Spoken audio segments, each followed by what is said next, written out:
Ikaw ba ay naghahanap ng isang home-based business as a source of additional income? Sa dami ng mga choices na available ngayon sa internet, minsan magtataka ka, ano ba talaga ang best option para sa'yo?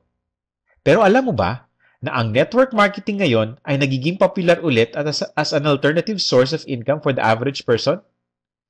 Maaring hindi ka naniniwala sa ganitong klase ng negosyo, but let me just tell you why this is such a viable home-based business option that you should try to take a look at. Unang-una, sa network marketing, wala kang malaking initial capital na kailangan. Kumpara sa mga ibang negosyo out there where you need to shell out at least 50,000 pesos to begin, dito sa network marketing, you can start a business for as little as 700 pesos. Pangalawa, wala kang inventory na kailangang i-manage. Sa ibang mga negosyo, kailangan mo mag-keep ng inventory ng mga produktong binebenta mo. Pero sa network marketing, hindi mo kailangan gawin yon. Dito, you can just keep the stocks in your office and only buy the products that you can sell immediately. Plus, of course, hindi mo na kailangan asikasuhin ang pagde-deliver ng mga products sa mga customers mo. Ang kumpanya mo na ang magte-take care nito. Pangatlo, dito sa network marketing, wala kang empleyado.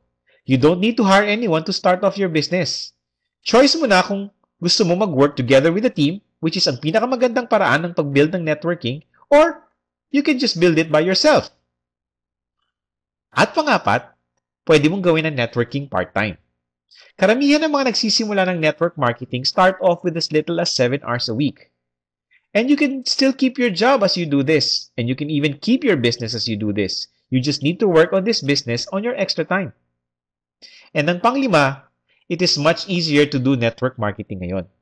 Kung noon, ang mahirap sa network marketing ay dahil maghabol ka ng maghabol ng maraming tao para invite them sila sa mga business presentation, ngayon, pwede ka nang mag-leverage sa internet to make your life easier. Meron ka bang account sa Facebook? Sa Multiply? Sa MySpace? Or sa Friendster? Or mahilig kang mag-forums or makipag-chat? Alam mo ba that you can actually use these tools now to build your network marketing business? And these tools were not even available a few years ago. Today, there are now more than 100 network marketing companies, and the number keeps on growing. It is slowly becoming a viable source of alternative income for many people. And yung iba nga, nakaka-earn pa ng full-time income sa ganitong klase ng negosyo. So ang tanong ko, gaano ka ba kaseryosong maghanap ng isang home-based business para sa'yo? If you are dead serious, then meron akong gustong ibigay sa'yo. Ito ay isang ebook wherein I will discuss why people fail in network marketing and what you can do to avoid it. Ang gagawin mo lang, just sign in your name, email, and phone number sa form na makikita mo sa ilalim and we will send you the ebook. Plus, ang isa naming associate ay maaaring kontakin ka rin over the next few days to introduce you to a network marketing business para makapagsimula ka na immediately sa isang home-based business na gusto mo.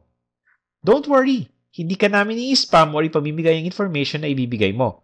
I hope you have a nice day and please do head on to the form below and sign up to get your free ebook. Thank you very much again and have a nice day. Bye!